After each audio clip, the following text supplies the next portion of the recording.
The letter that saved Noah Alden's life was the 43rd one Hester Whitfield had written, and she had no way of knowing it until the morning he rode into Caldwell, Kansas, on a borrowed horse with nothing but the clothes on his back and 7 years of wrongful imprisonment carved into the lines of his face. It was the spring of 1882, and the prairie had just broken open with wildflowers the color of butter and sky, the kind of morning that made a person believe the world was still capable of grace. Hester was standing outside the dry goods store her father had left her when he passed, sweeping the boardwalk with the same cedar-handled broom she had used every morning for the better part of a decade, when the rider came down the main street of Caldwell at a slow, exhausted walk. She noticed him the way you notice something that doesn't quite belong to the ordinary fabric of a day. He was tall in the saddle, but held himself with the careful posture of a man who had learned not to take space for granted. His coat was worn through at the elbows, his hat pulled low, and there was a quality to his stillness that made her chest tighten in a way she could not immediately name. She told herself she was being fanciful. She went back to her sweeping.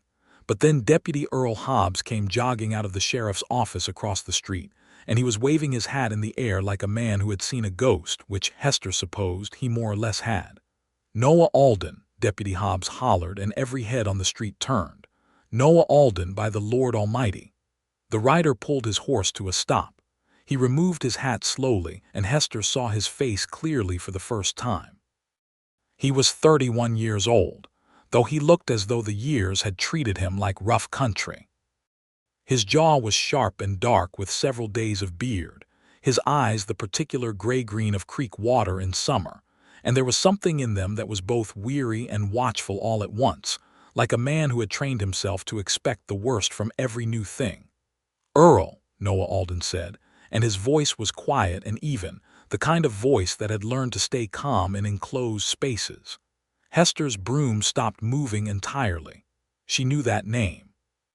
She had written it in her own hand 43 times across 7 years, always at the top of a letter addressed to Governor Charles Robinson, and then to Governor Thomas Osborne, and then to Governor John Sint. John, writing to each one in turn as the years passed, and one administration gave way to the next. She had written that name so many times that it had ceased to feel like a stranger's name a long time ago, and somewhere in the middle of all those letters, in the long, quiet hours of winter evenings by the fire, she had begun to think of Noah Alden as something closer to her own private cause, her own small war against an injustice she could not stop thinking about. She had never expected him to be real in the way he was real right now, breathing and blinking and swinging down from a borrowed horse 20 feet from where she stood.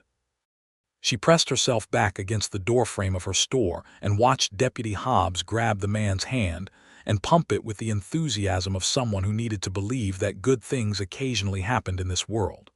A small crowd was gathering. Old Sela's Crane from the feed store, the Murdoch sisters, who were never more than 10 feet from any notable event in Caldwell, young Tommy Pratt, who delivered the telegraph messages and knew everyone's business before they did. "We got word just 2 weeks ago," Deputy Hobbs was saying, loud enough that the whole street could hear. "Governor's office sent a letter directly to Sheriff Mabry, said the conviction was overturned. Said the witness recanted and the real man confessed. Said you were to be released with all due apologies of the territory." Noah Alden nodded once. There was no joy in it, not yet. There was something else, something that looked like a man testing the ground with every step because he had fallen through it before. "Is my family still here?" he asked. "My mother." The pause that followed was the kind that carried its own bad news. Deputy Hobbs took his hat off entirely. "Your mother passed 3 winters back, Noah." "I'm real sorry. She held on a long time." Something moved across Noah's face, a grief so quickly controlled that most of the watching crowd probably missed it. Hester did not miss it. She felt it like a stone dropping into still water. "Her house," he said, "sold off for taxes 2 years ago. The Fenwick family lives there now." Another pause, slower this time. "All right," Noah said. just those two words, "all right," as if he were filing information away in a place where it could not hurt him until he had the privacy to let it. He looked up then, and his eyes moved along the line of watching faces with the calm, systematic sweep of a man accustomed to cataloging his surroundings, and when his gaze reached Hester, it stopped. She did not look away. She was not sure she could have if she had tried. Something passed between them in that moment that she would spend the next several weeks trying to describe to herself with adequate accuracy and failing every time. It was not the grand collision of a story. It was quieter than that. It was more like recognition, the way you feel when you hear a piece of music you were certain you had never heard before but that your hands already know. He looked away first.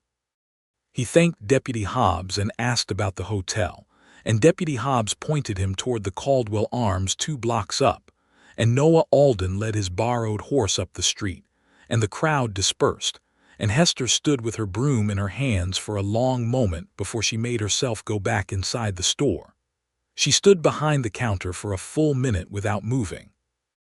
Then she opened the drawer beneath the cash register, the one she had never let anyone else open, and she took out the single remaining letter she had never sent. It was the 44th.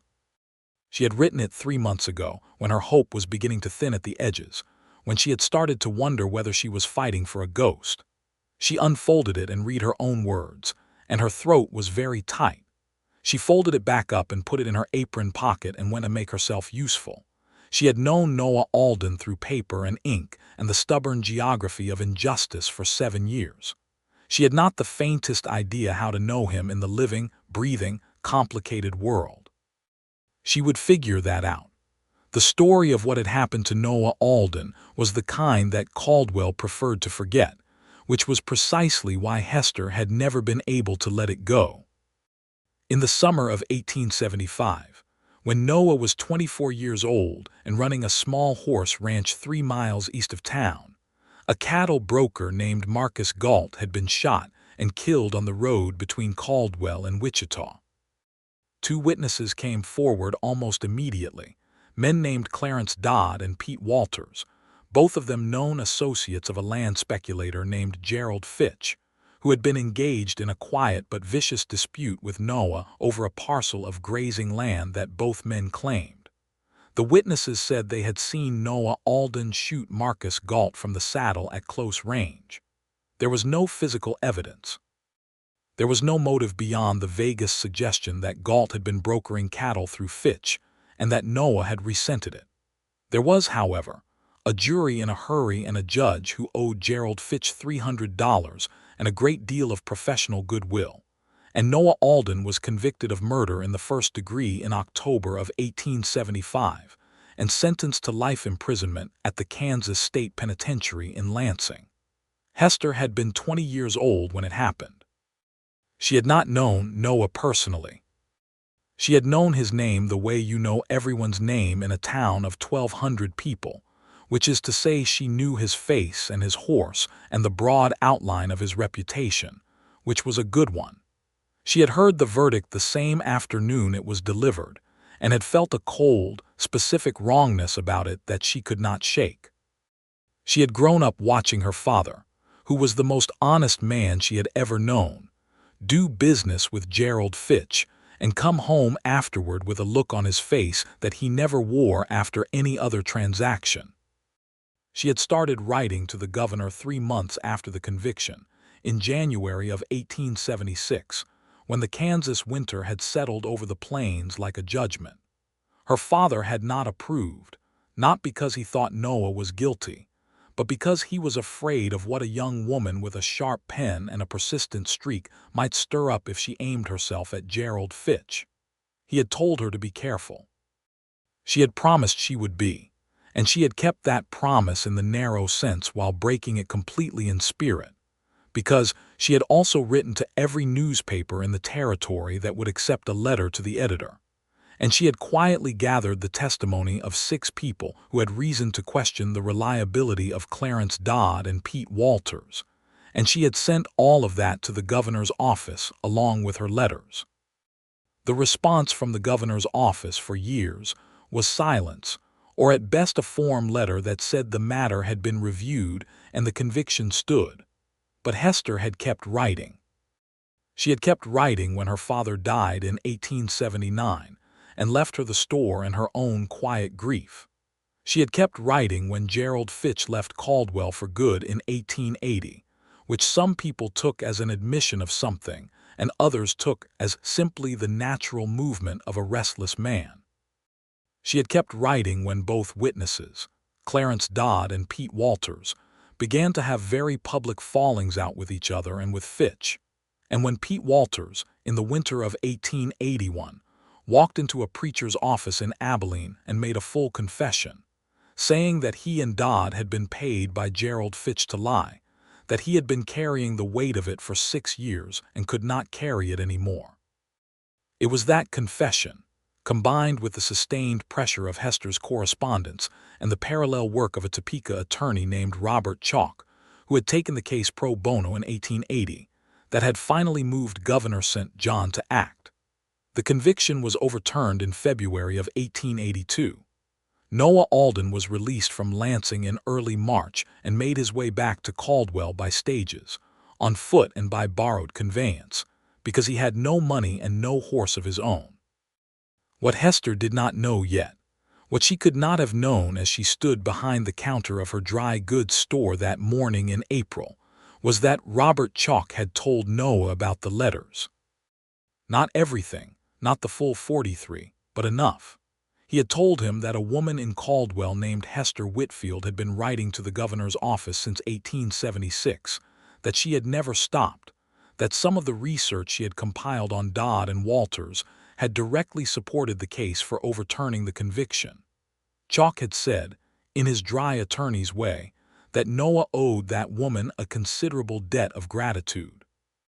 Noah had been thinking about that debt for the entire 2 weeks of his journey back to Caldwell. He thought about it in the hotel room he rented at the Caldwell Arms for $1 a week, which was the limit of the money Robert Chalk had pressed into his hand at the prison gate. He thought about it while he lay on a real mattress for the first time in 7 years and stared at the ceiling and tried to let himself believe that the ceiling was not going to be replaced by iron bars if he blinked. He thought about it in the morning when he washed his face in the basin and looked at himself in the small square of mirror above the washstand and tried to reconcile the man looking back at him with the man he remembered being. 7 years had made him leaner and quieter and more careful about everything. It had also, he knew, made him harder in ways he was not entirely proud of. He did not trust easily.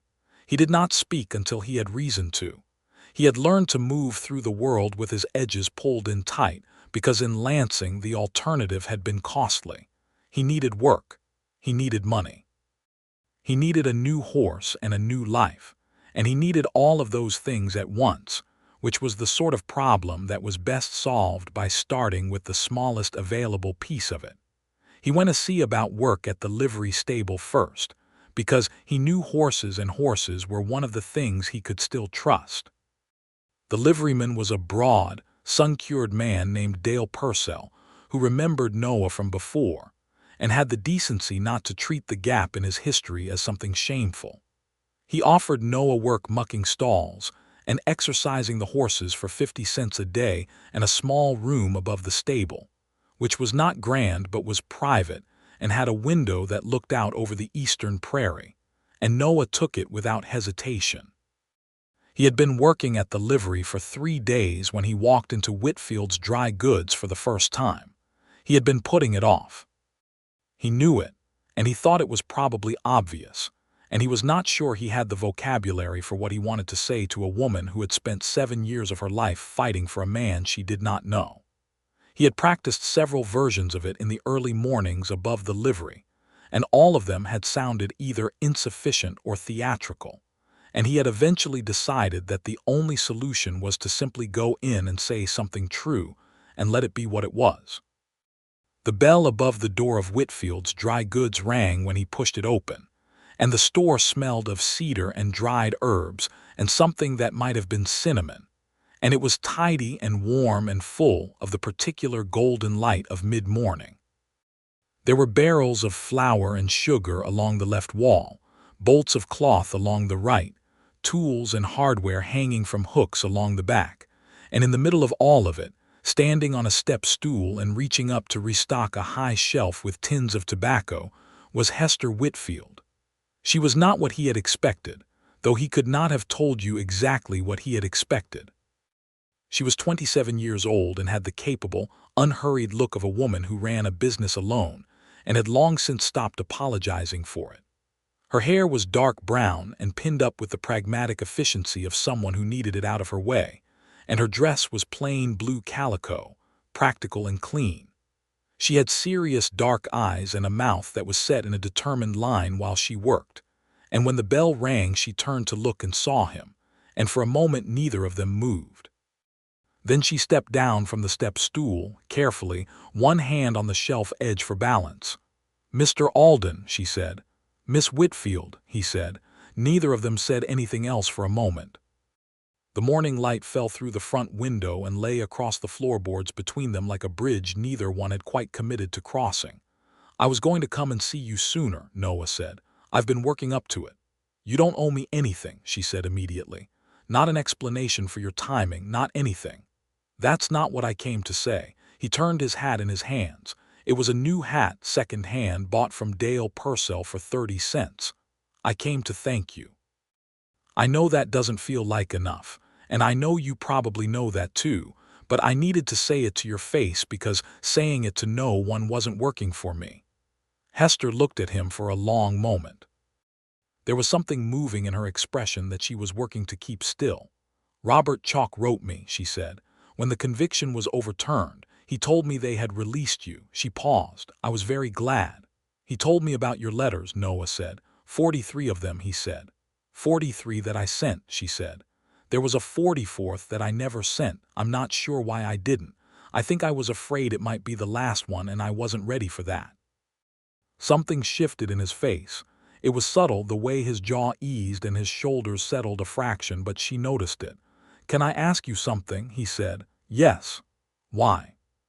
"I mean, I understand why a person would write once or maybe twice, but 7 years is a long time to fight for a man you don't know." Hester was quiet for a moment, and she thought about all the ways she could answer that question, the practical ways and the philosophical ways, and then she decided to answer it simply because he deserved a simple and honest answer. "Because you were innocent," she said, "and because I knew you were innocent, and pretending I didn't know it wasn't something I was capable of. My father raised me to be honest, even when it's inconvenient, so I wrote the letters." Noah looked at her for a long time. Then he nodded, as if that answer had settled something in him. "Well," he said, "thank you, Hester Whitfield, for every one of them." She held out her hand and he shook it, and the handshake lasted perhaps 1 second longer than it strictly needed to, and when they released each other they both looked away at the same moment, which meant they both missed the small, unguarded smile on the other's face.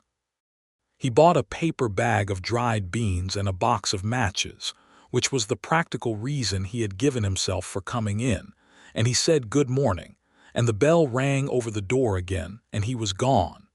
Hester stood very still for a moment. Then she took the 44th letter out of the drawer under the register and read it again, and this time she smiled at it.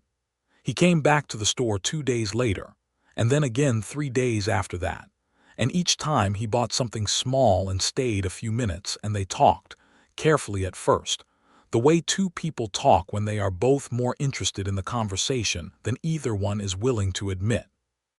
He told her about his work at the livery, which he liked because it kept him outdoors and around horses. She told him about the store, how she had inherited it at 24 and learned to run it by doing it wrong a few times first, which had been a better education than doing it right from the start. He told her a little about Lansing, not the worst of it, not yet, but enough that she could understand what 7 years in a stone building with iron on everything did to a man who had grown up with the whole open sky of the Kansas prairie overhead. She listened without interrupting, and without the kind of careful sympathy that feels like pity, and he found that he kept talking longer than he intended because she was that good a listener. She, in turn, found that he was funnier than she had expected.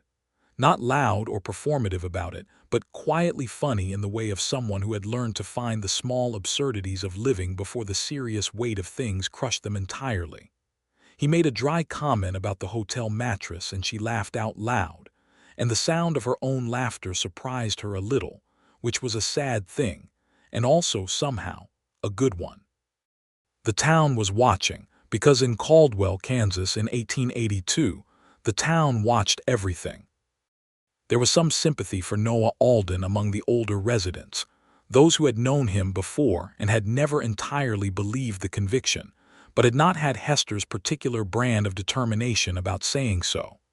There was also, among a smaller contingent, a residual wariness, the kind that attaches itself to anyone who has been on the wrong side of the law regardless of the circumstances, as though guilt were a stain that outlasted the verdict. Mrs. Agnes Murdoch, who was the elder of the Murdoch sisters and the self-appointed moral authority of Caldwell's social fabric, made it her business to stop by the dry goods store on the third week of Noah's return and inform Hester, with the gentlest possible severity, that it was noticed that Mr. Alden was spending a good deal of time in her establishment, and that people were beginning to talk. "I expect they are," Hester said pleasantly, measuring out a yard of gingham on the counter.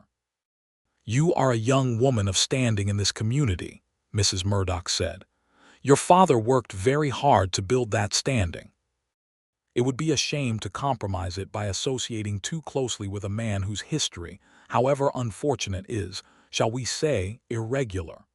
His history is that he spent 7 years in prison for a crime he didn't commit," Hester said, still pleasant, still measuring. "I'm not sure that's irregular so much as tragic. Here is your gingham, Mrs. Murdoch. That will be 30 cents. Mrs. Murdoch left with her gingham and a tight expression. Hester went to the back of the store and took several slow, controlled breaths, and then went back to work. She told Noah about it when he came in that afternoon, because she thought he should know what the town was saying, and because she was still a little annoyed and it helped to say it to someone, and he listened with his arms folded and his expression unreadable, and then he said, "I could stop coming by as often." "Don't you dare," she said, with more feeling than she had intended, and they both registered that feeling in the air between them, and Hester felt her face grow warm. "All right," Noah said, and there was a small, careful warmth in his eyes that had not been there the first day. It was the end of April when he found work beyond the livery. A rancher named Clement Hare, who ran a spread 20 miles south of town, and was a man of practical rather than social judgment, had heard about Noah from Dale Purcell, and rode in to offer him a position breaking and training horses at fair wages. It was the kind of work Noah had been doing before everything was taken from him, and when Clement Hare described the position, Noah's hands tightened on the brim of his hat, and he said yes before Hare had finished the sentence. He told Hester about it the next morning. She was outside sweeping, because she swept every morning, and he came down the street and told her about the Hare Ranch position. And the change in him was already visible, the way a man who has been holding himself carefully still begins to unwind when something real and his own is offered back to him.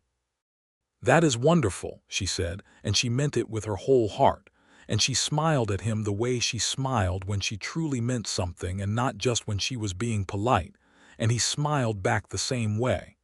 "I'll be out at the ranch most days," he said, "but I'll come into town on Saturdays."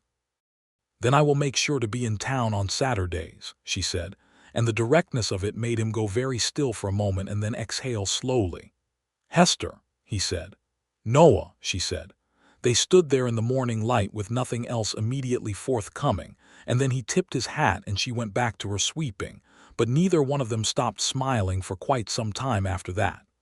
The Saturdays became the axis around which the week turned. Noah would ride in from the Hare Ranch on Saturday mornings, do his practical business at the bank or the smithy or wherever else needed attending, and then gravitate inevitably to Whitfield's dry goods, and Hester would have put fresh coffee on, which she told herself she did because she always had customers in the morning and it was good for business, and which was in fact primarily for him, and they both knew it, and neither one said so directly, which was one of the many small, tender pretenses they had developed. They walked together one Saturday afternoon in early May, along the creek east of town where the cottonwood trees had just leafed out, and the water was running clear over the smooth stones. He told her more about Lansing then, more than he had before. He told her about the cold winters, the way the wind found every crack in the stone walls. He told her about the other men, some of them genuinely dangerous, some of them, like him, simply unfortunate, and the way you learned to tell the difference quickly because your safety depended on it. He told her about the library, a small room with a single bookcase that held 32 volumes, and how he had read all 32 so many times that by the end he could recite certain passages from memory, not because he had tried to memorize them, but simply because the words had worn themselves into him through repetition. "Which books?" she asked. They were walking slowly along the bank, not quite touching, in the way of two people who are very conscious of not quite touching. "Dickens, mostly." There were 3 of his, and a collection of Shakespeare that was missing the first 60 pages, so I always started in the middle, and a natural history of North America that I liked very much.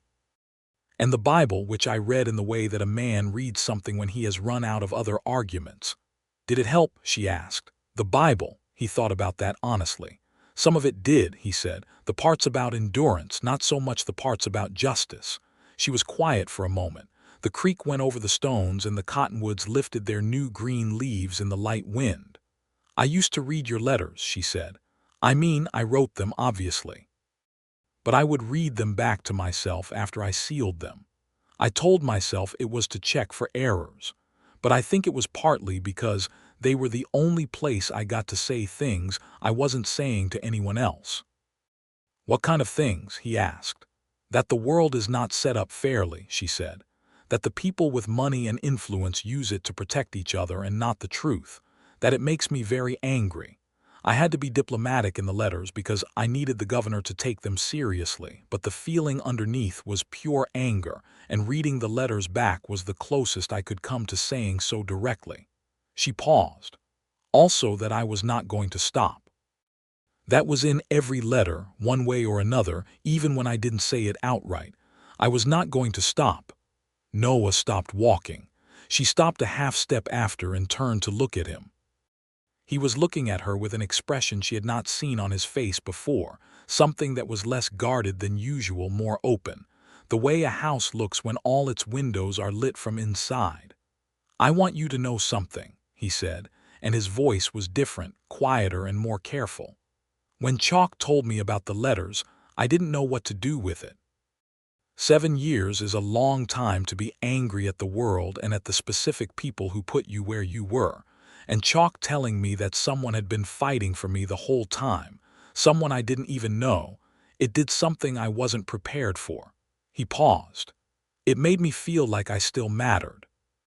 Not as a cause or a case, but as a person.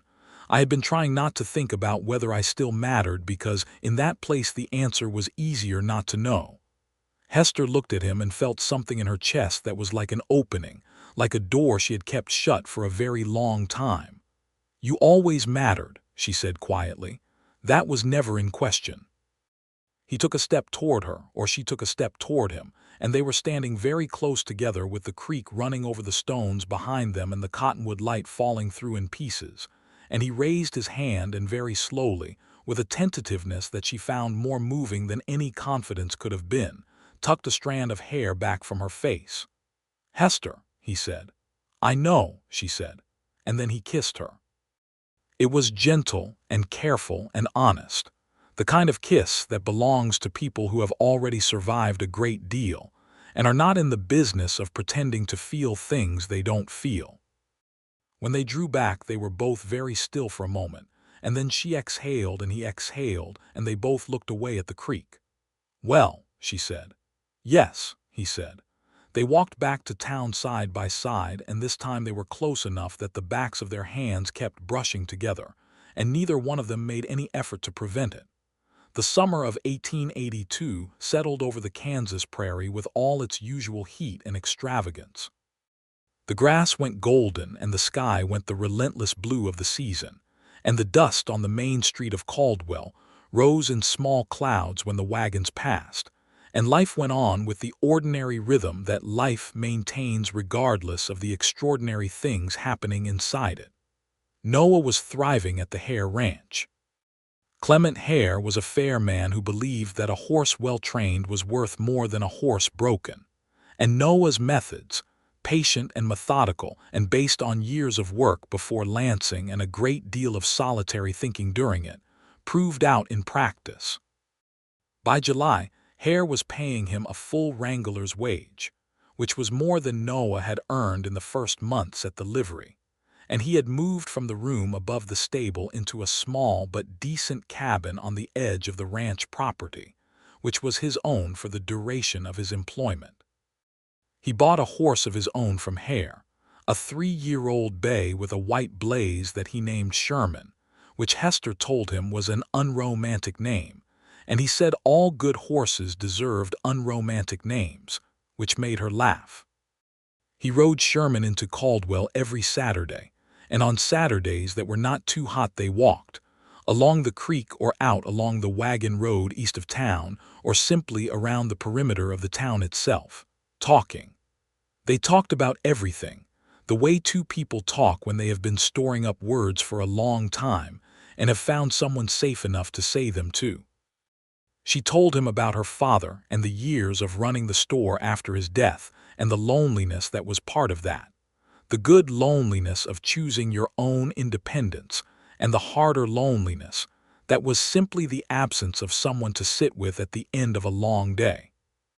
He told her about his plans, still tentative, still in early form, the idea that had been shaping itself in him since his first days back at working with horses, a ranch of his own one day, modest, a workable piece of land, nothing the scale of the big operations further south, but something he had built himself and that was entirely his. Where? She asked one August afternoon, sitting on the steps of the dry goods store after closing time, the sky going orange and purple at the western edge. There is a parcel east of town, he said, sitting on the step below hers with his hat on his knee. 40 acres. The man who owns it will prute. He came out to the ranch to buy a horse last month and we got to talking. He's looking to sell, wants to move his family to Colorado. He quoted me a price that is more than I have right now, but not so much more that it seems impossible. Hester looked at the orange sky. That's the Prute parcel by the stand of oaks, she said. That's the one. I know that land, she said. It has good water. There's a spring on the north side that runs all year, even in dry summers. I used to pick wild strawberries near there when I was a girl. Did you? You should buy it, she said. He turned to look up at her. She was looking at the sky still, her chin slightly lifted. That's what I'm working toward, he said. She looked down at him then, and there was something in her expression that was both tender and resolute, and he found himself thinking that it was the most beautiful expression he had ever seen on anyone's face. Noah, she said, I want to tell you something, and I want you to hear it plainly and not read more or less into it than what I'm saying. All right, he said. When I was writing those letters, I was fighting for a principle as much as I was fighting for you specifically. The principle that innocent men do not go to prison for other men's lies. But somewhere along the way, and I am not entirely sure when it happened, I was also fighting specifically for you.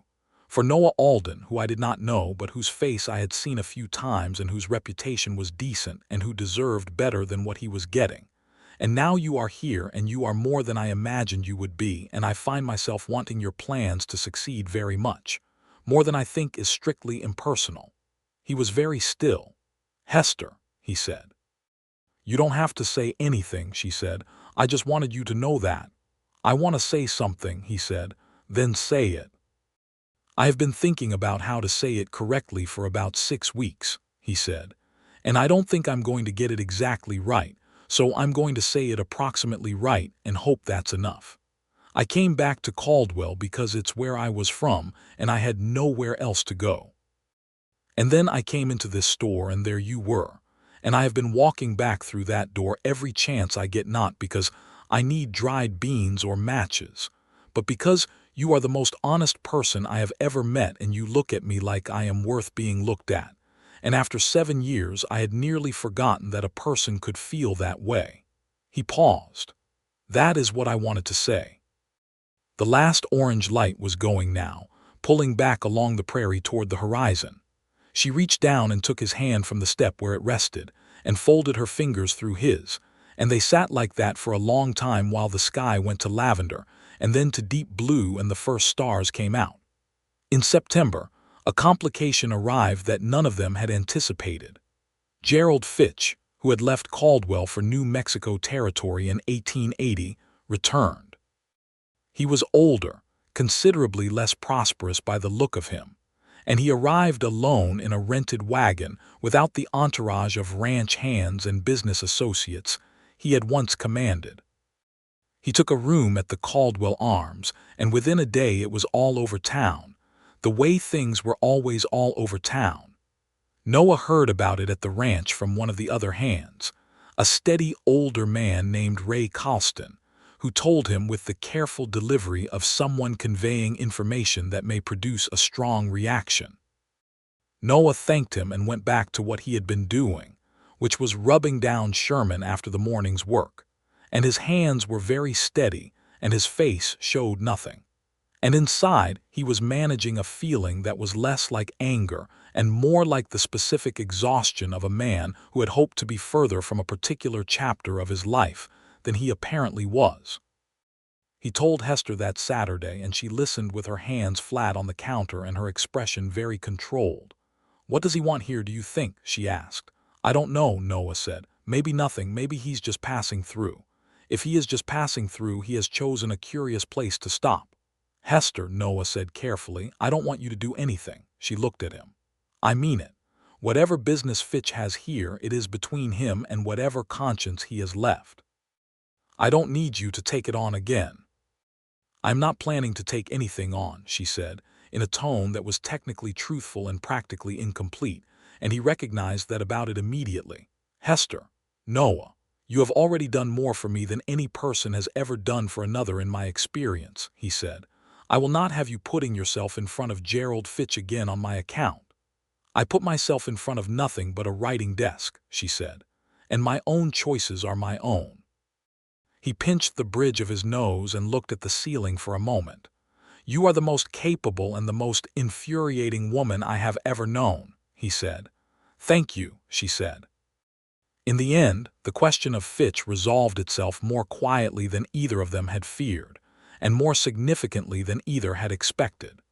Fitch had come back to Caldwell because he had been systematically ruined in New Mexico by a business partner who was even less scrupulous than he was, and he had returned to a place he knew, hoping to start over. He did not seek out Noah.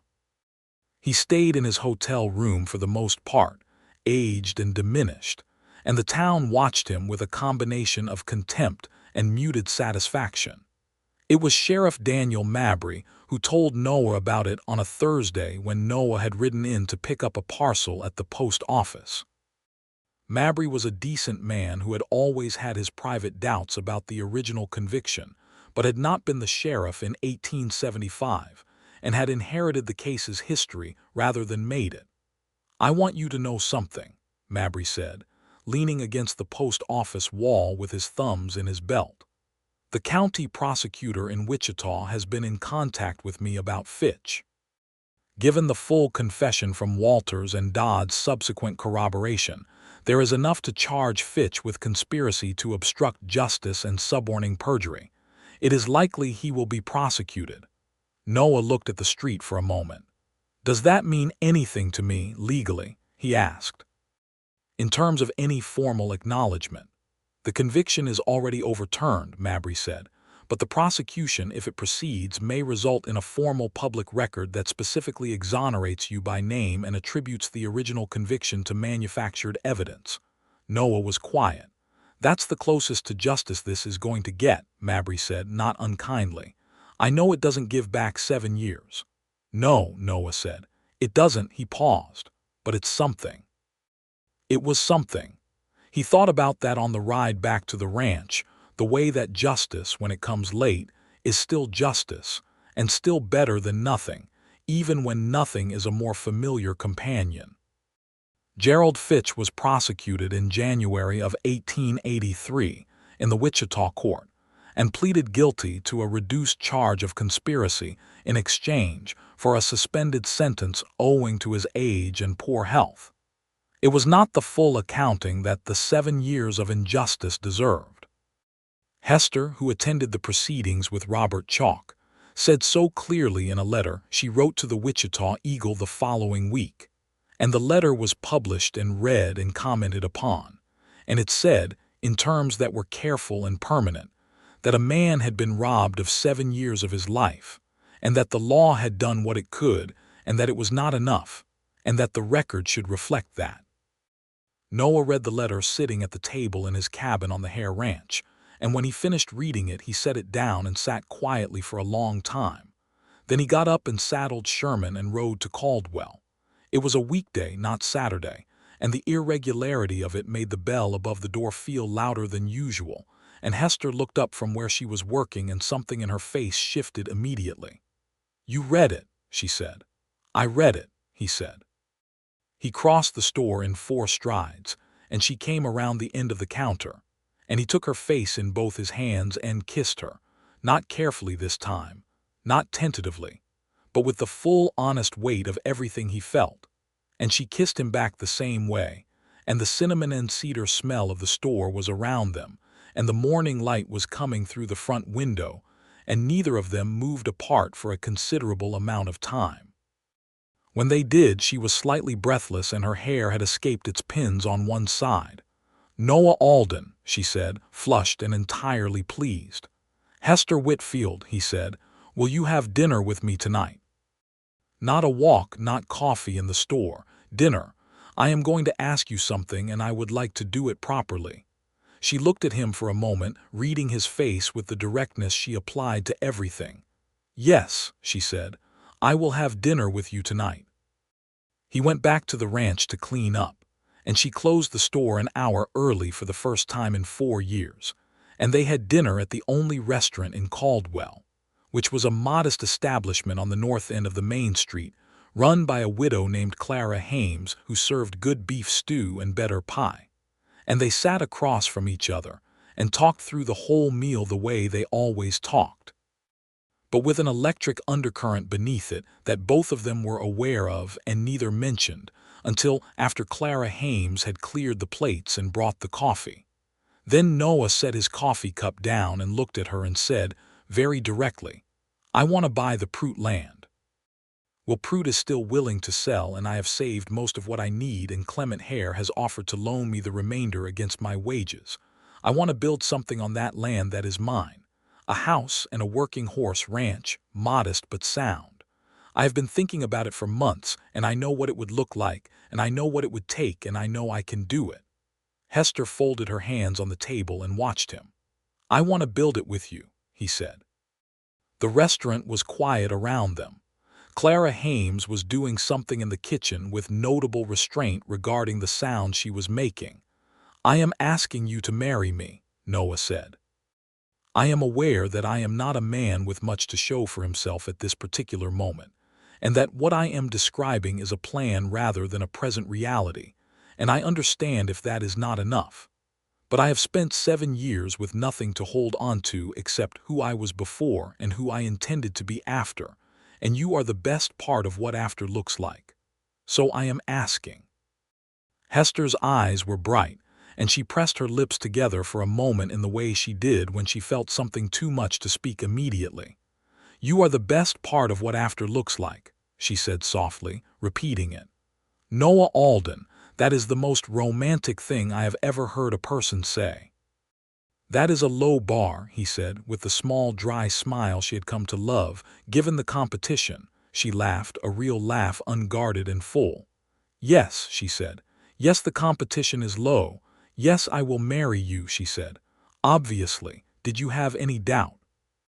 He exhaled, and the careful control he usually maintained over his expression relaxed entirely, and what was underneath was something open and warm and very young in the best possible way, like the version of him that had existed before the 7 years, or perhaps a better version, one that had come through the 7 years and found that it was still there. "I had some doubt," he admitted. "I've been wrong before about what I thought was certain." "You are not wrong about this," she said. He reached across the table and she put her hand in his, and they sat like that in the modest warmth of Clara Hames's restaurant while the November wind pressed itself against the front windows, and neither of them needed anything else. They were married in March of 1883 in the small white church on the hill at the east end of Caldwell, by Reverend Thomas Hale, who had been preaching in that church for 20 years and had a particular fondness for ceremonies that felt earned. The day was cold and clear, the sky a brilliant winter blue, the kind of sky that existed in Kansas to remind you why people had come here in the first place. Hester wore her mother's dress, which her mother had worn in 1854 when Kansas was still a territory, altered to fit her and freshly pressed, ivory cotton with eyelet trim at the collar and cuffs. She carried a small bunch of dried lavender and sage, because fresh flowers were not possible in March on the Kansas plains, and she wore her hair down in a way she never wore it during working hours, dark and smooth over her shoulders. Noah wore a new suit that he had bought in Wichita on a trip he had not explained to her until the morning of the wedding, when he arrived at the church and she saw it, and her expression was so unguarded and delighted that Deputy Hobbs, who was standing nearby, had to look at his boots for a moment. Robert Chalk came from Topeka, a tall, thin man with kind eyes who shook Noah's hand for a long time and told Hester that her letters had been the backbone of the case, and that he hoped she knew that. Dale Purcell and his wife came. Clement Hare and his wife came. Ray Colston from the ranch came with his family. Even some of the residents who had been among the warier contingent regarding Noah's return had apparently decided, in the 8 months since he had come back and demonstrated himself to be exactly the man his reputation said he was, that their wariness had been misplaced, and they sat in the church pews and witnessed the ceremony with the good grace of people who are choosing the better version of themselves. Mrs. Agnes Murdoch came too and sat in the 3rd row, and if she had any remaining reservations about Hester's choice of husband, she was keeping them firmly private. She cried during the vows, which several people noticed. Reverend Hale had asked both of them if they wanted to say anything of their own, and Hester had said yes immediately, and Noah had said he would think about it, which meant yes for him. When the moment came, after the formal words, Hester looked at Noah and said, "I wrote you 43 letters before I knew your voice. Now I know your voice, and you are every single thing I hoped and more, and I intend to spend the rest of my life finding out what more means." Noah looked at her for a moment and then said, "I spent 7 years thinking that the world owed me nothing and I owed the world even less. You are the reason I know that was wrong. I will not waste a single day of what you gave back to me." There was a long silence after that, and Reverend Hale cleared his throat and said that he believed they might as well get to the part where they were officially married. They were officially married, and the church was warm and bright and full of people who had chosen to believe that good things could happen, which was a braver choice than it sometimes appeared. The spring after the wedding was the season of building. Noah had finalized the purchase of the Prout parcel in February, 40 acres with the year-round spring on the north side, and a stand of oak trees along the eastern border, and enough open pasture for a working horse operation of modest but viable scale. He and Clement Hare had drawn up the plans for the house in early winter practical plans, a solid 2-story structure with a kitchen large enough to work in, and a parlor and a study, and 2 bedrooms to start with, designed to be extended if necessity and circumstance required. Hester kept the dry goods store because it was hers, and because it was profitable, and because she had built a good life in it and did not see why a marriage should require its sacrifice. Noah understood this without needing it explained, which was one of the things she loved about him. She rode out to the land on Sunday afternoons to see the progress, and they would walk the whole parcel together, him explaining what had happened in the week and what would happen next, and she offering observations that were occasionally structural and occasionally aesthetic and always practical. The house was framed by May and roofed by July, and by the time the Kansas summer was at its peak, the walls were up and the floors were down, and it looked like the kind of house that meant to stay. They moved in at the end of August, into a home that smelled of new pine boards and the particular clean dryness of fresh plaster, and they brought with them Hester's furniture from the apartment above the dry goods store, which was spare but good, and a new iron stove that she had ordered from a catalog from a manufacturer in St. Louis, and the books she had accumulated over the years, which filled 2 shelves in the study, and which Noah looked at with an expression that she recognized as a man who had read 32 books, 6 times each being shown that the world in fact contained more. The first night they slept in their own house, in their own bed in their own room, with the prairie wind coming through the window they had left open, and the sound of horses in the near pasture and the creek below the north slope. Noah lay awake for a while after Hester had fallen asleep, and he looked at the ceiling of his own house, which was plaster and whitewash and entirely free of iron bars, and he felt something that he would have had trouble naming precisely, but that was the closest he had come to peace in 8 years. He turned and looked at his wife sleeping beside him, the curve of her shoulder in the dim light, the quiet of her breathing, and he thought about the 43 letters, all the words she had written for him in the dark of her evenings, all the seasons she had given to the stubborn insistence that he deserved better. He thought about the fact that she had done all of that before she knew him, before she had any personal reason to care beyond the principle of it, and he thought that the world had more grace in it than he had allowed himself to believe for a long time, because it had produced Hester Whitfield before he had even known to hope for her. He closed his eyes. The prairie wind moved through the window. The horses shifted in the pasture. He slept.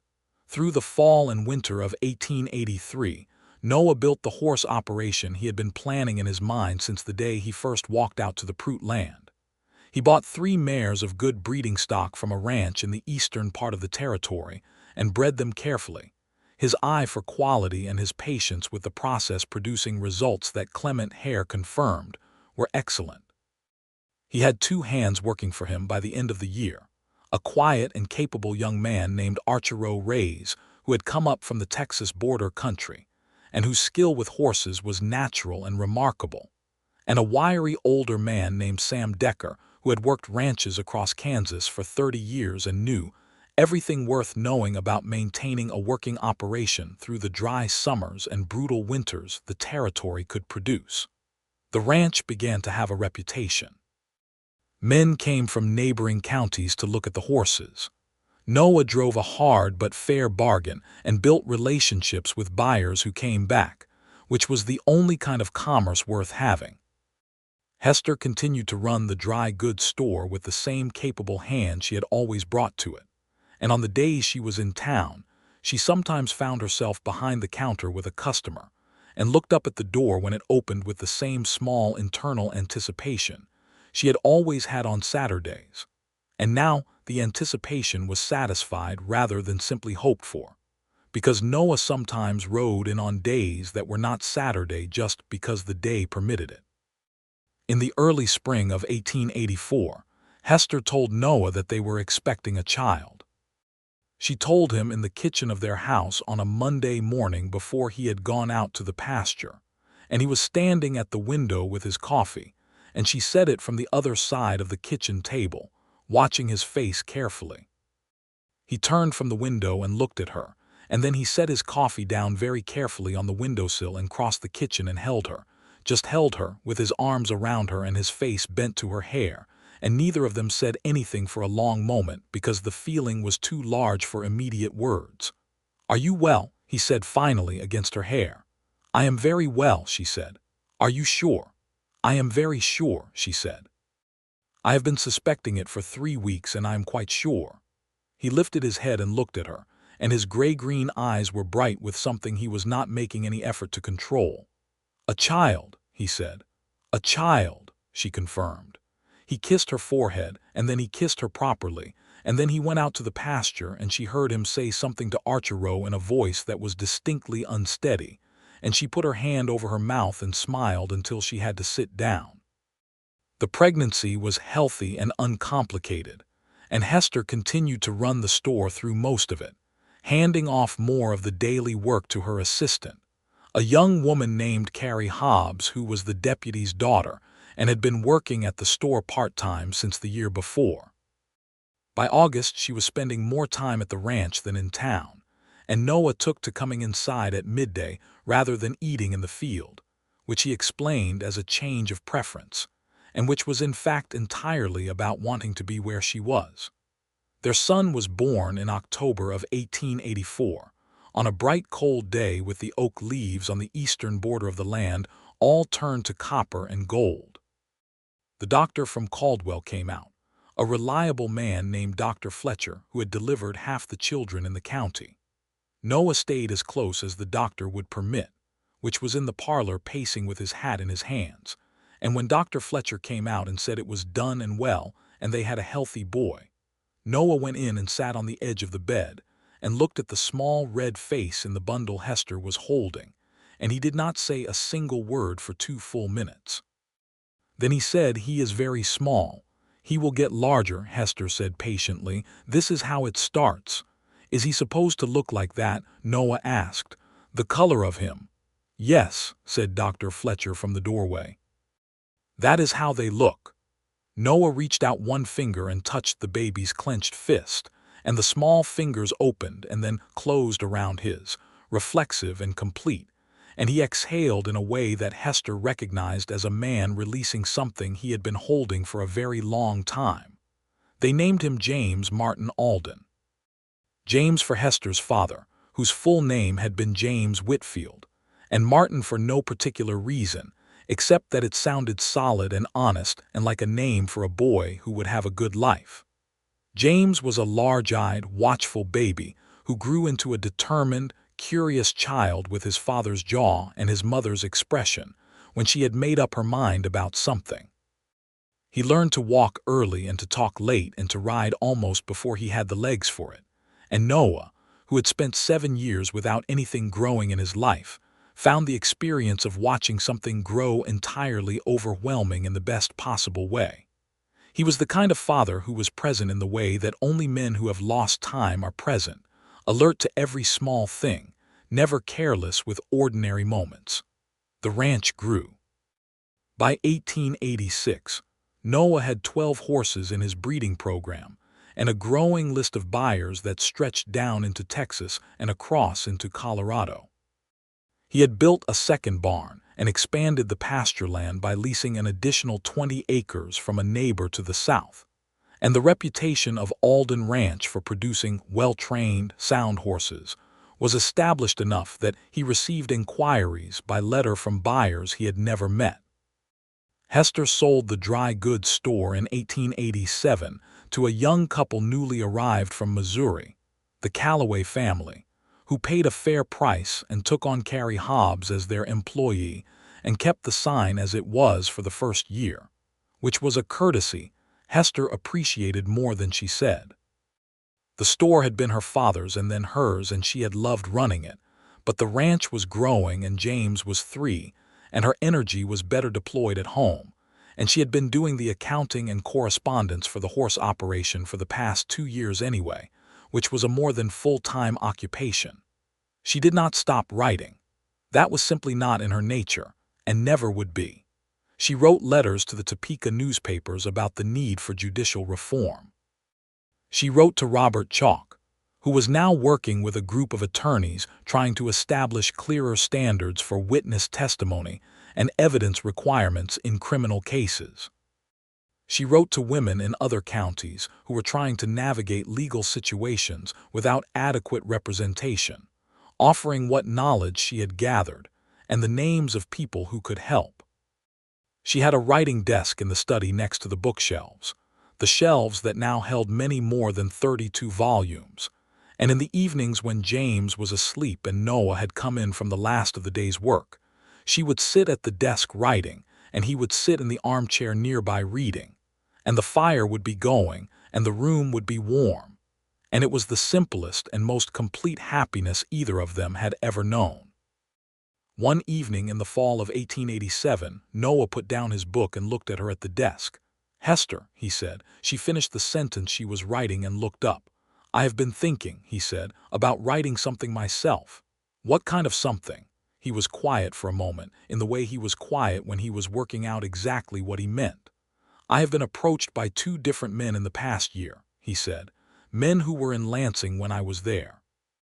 One of them was released last year after his conviction was also found to be flawed. Another was released on a technicality and is now trying to fight for full exoneration. Both of them are having a great deal of difficulty, not because the truth is unclear, but because they do not know how to navigate the process of getting the truth to the people who can act on it." Hester set her pen down. "I want to write down what I know about the process," he said. "The legal process and also the other parts, who to contact, what kind of evidence matters, what letters to write and how to write them." He paused. "You know that part better than I do." "We could write it together," she said. He looked at her for a moment. "That is exactly what I was hoping you would say," he said. They spent the winter of 1887 into 1888 writing what became a modest but practical guide, 30 pages long, addressed to individuals and families facing wrongful conviction, outlining the avenues of appeal available in the state of Kansas, the importance of documented testimony, the mechanics of petitioning the governor's office, and the names of attorneys who had demonstrated willingness to take on difficult cases. Hester wrote the sections about correspondence strategy, and Robert Chalk helped them review the legal sections for accuracy. They had 50 copies printed at the press in Wichita and distributed them through churches and county offices and Chalk's legal network, and the response was small but real: 3 letters the first year, 6 the next, each one from someone who had used the guide and either succeeded or was still fighting. It was not a grand thing. It did not transform the system. But it was something. The way justice coming late was something, real and imperfect and still better than nothing. James started school in Caldwell in 1889, riding in with his mother 3 mornings a week when she went to town for the store accounts or the post. And he was a quiet student who read everything placed in front of him and asked questions that occasionally startled his teacher, a young man named Mr. Forsyth, who wrote a note home saying that James had a very active mind, which Hester read aloud at dinner, and Noah received with an expression of deep satisfaction. It was also in 1889 that Robert Chalk wrote to say that the state legislature was considering a bill that would establish a formal review process for potentially wrongful convictions, a dedicated mechanism that did not require petitioning the governor directly, and that the advocacy work that he and others had done over the past decade had been cited in the committee discussions. He wrote that Noah and Hester's guide had been submitted to the committee as an example of what ordinary citizens needed to navigate the current inadequate system, and that it had been received well. Hester read the letter twice and then went out to find Noah in the far pasture, where he was working with a young colt that had arrived from Colorado the week before, patient and steady as she had always known him to be. She read him the letter standing at the pasture fence, and he listened with his arms resting on the top rail and the young colt nosing at his sleeve. When she finished, he was quiet for a moment. "That's something," he said. "It's more than something," she said. "You wrote 43 letters," he said. "44, technically. I wrote you number 44 on the morning you rode back into Caldwell. I just never sent it." He turned to look at her. "I still have it," she said. "It's in the drawer of my writing desk. It says things I have since said to you in person, which is better.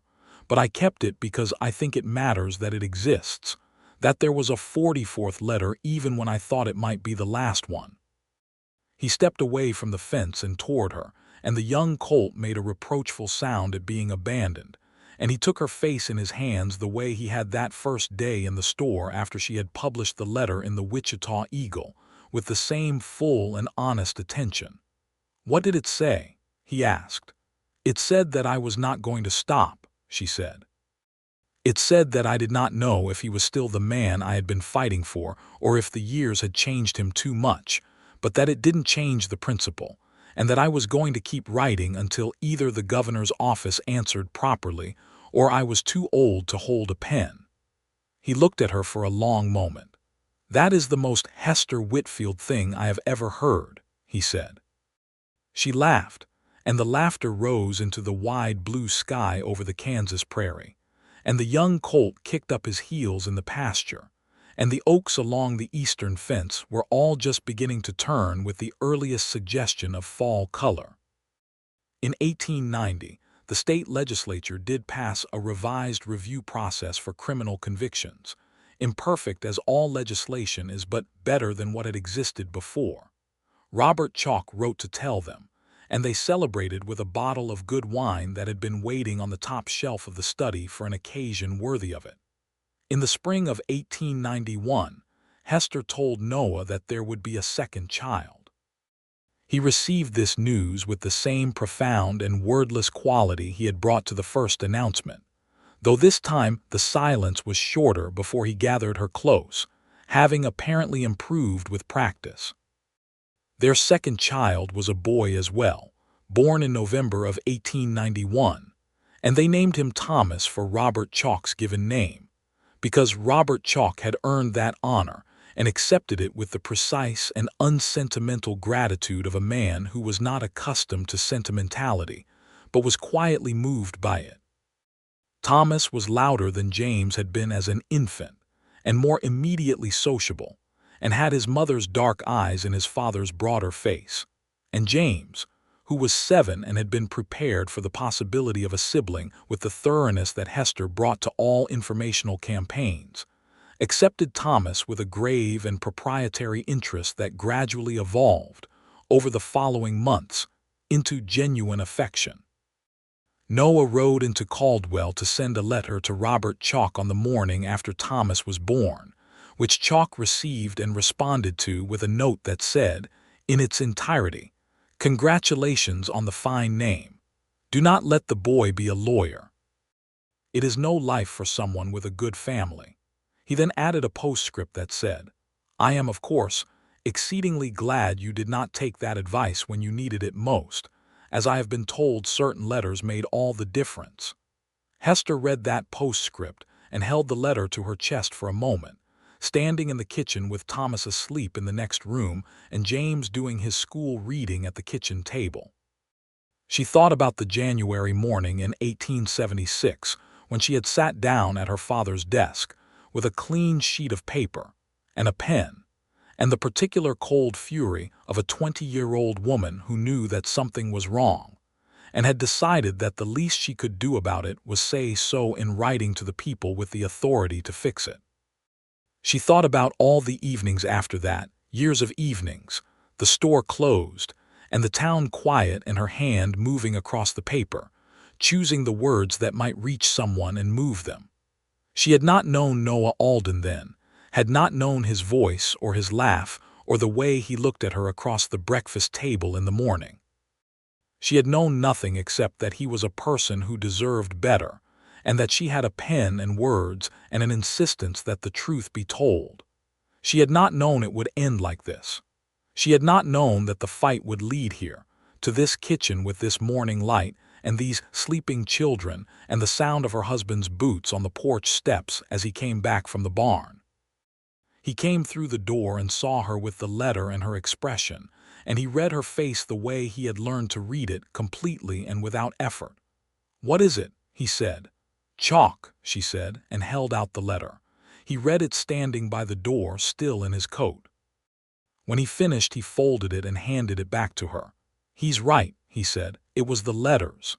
"It was everything together," she said. "It was the letters," he said firmly. "It was you, Hester, 43 letters, 44 if we're being accurate." He crossed the kitchen and stood in front of her, and she looked up at him. I have thought about it a great deal, you know, how things would have gone if you hadn't written them. I was not well connected enough to have generated the kind of sustained attention that Chalk needed to build the case. The witness confession from Walters might have gone nowhere without the established record of correspondence that showed the conviction had always been questionable. It might have gone nowhere. I might still be there. The kitchen was very quiet. I don't let myself think about that, she said. Neither do I usually, he said, but I think about it enough to know what I owe you. You don't owe me anything, she said, exactly as she had said on the first day he had walked into the store. You never did.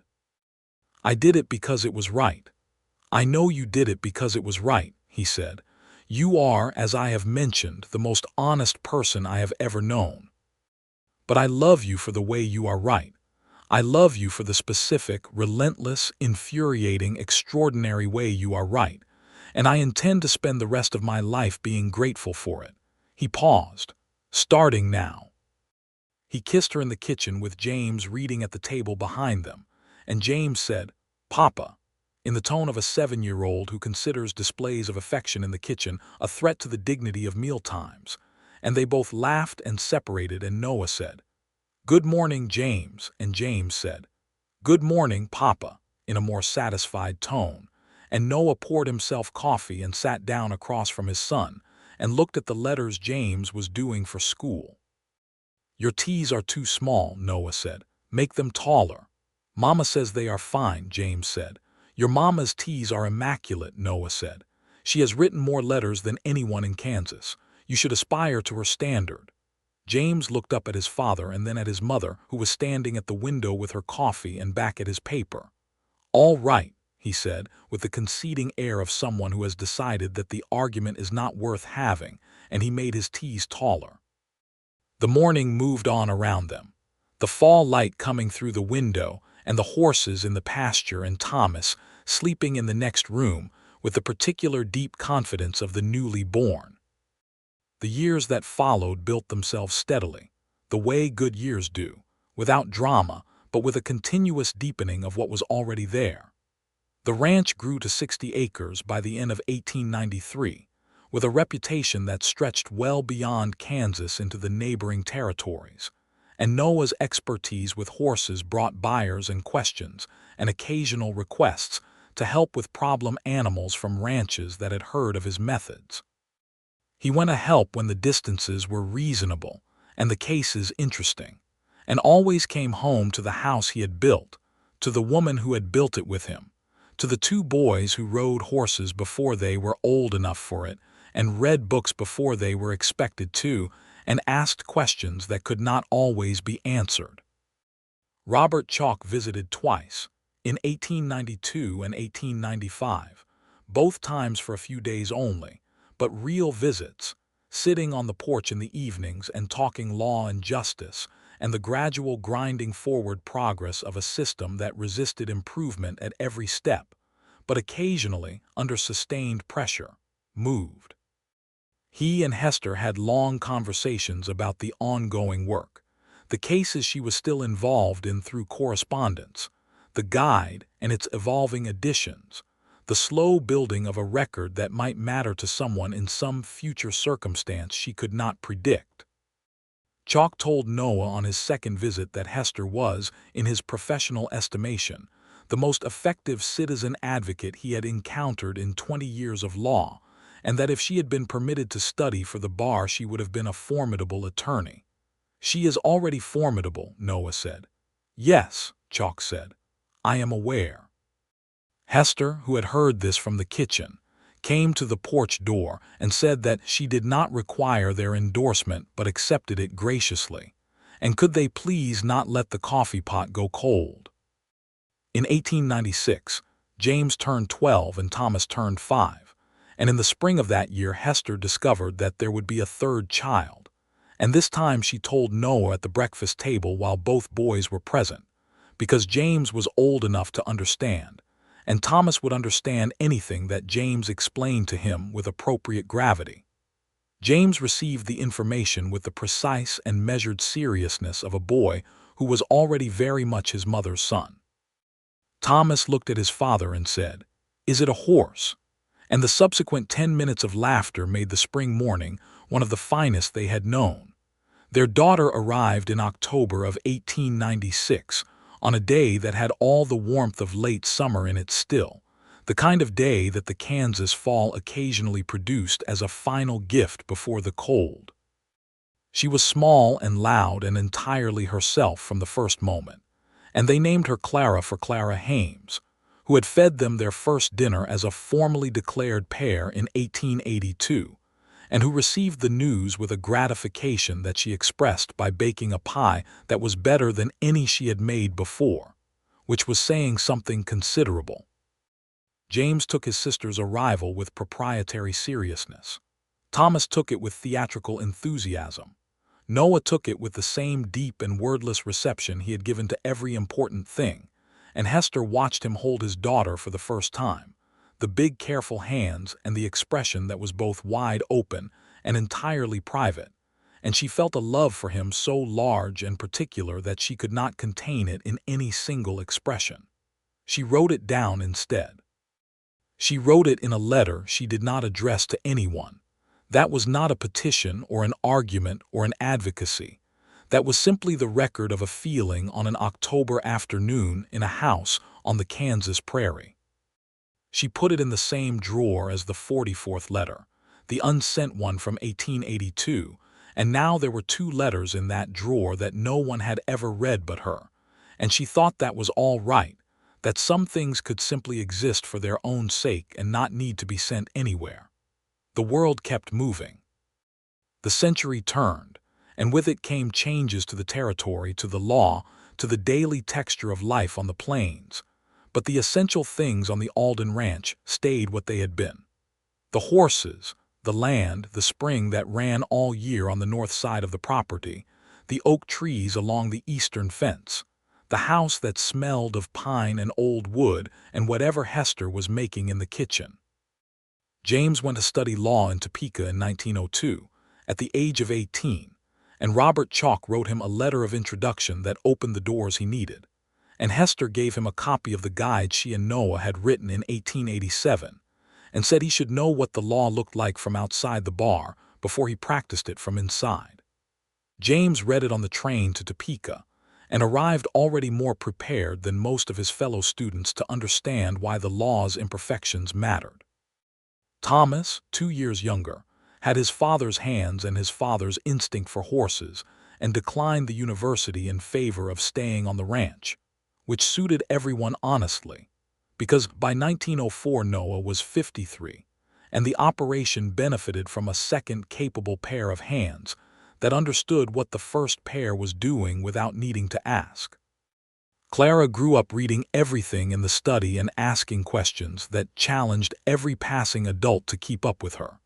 And when she was old enough to sit at the desk in the study, she wrote letters of her own, with the same confident, straight-backed determination that her mother had always brought to a pen and paper.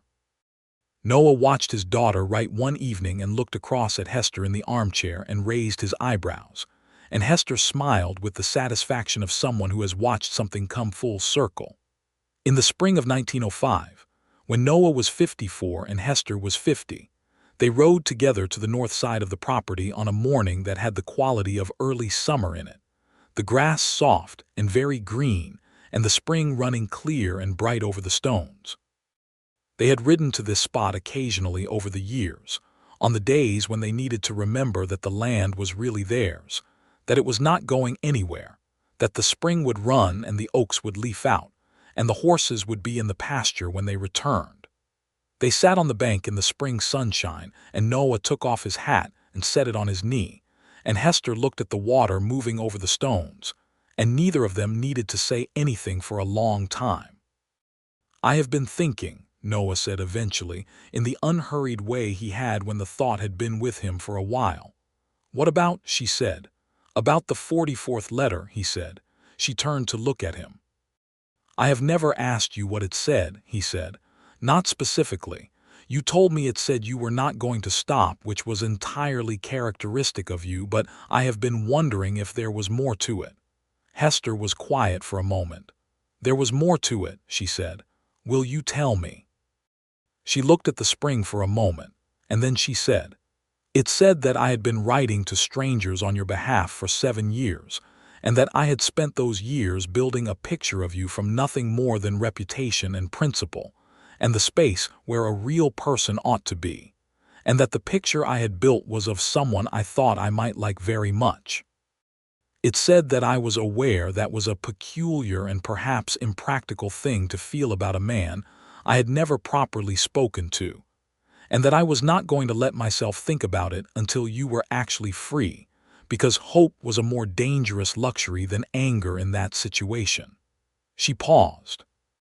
"And then it said, since I was writing it and no one would read it anyway, that I thought about what it might be like to sit somewhere quiet and simply talk to you, and that I hoped if that was ever possible that you would not have been made too hard by what had happened, because sometimes that happened to people, and it seemed to me like the worst of the injustices, that a man could survive a thing like that and still lose himself to it."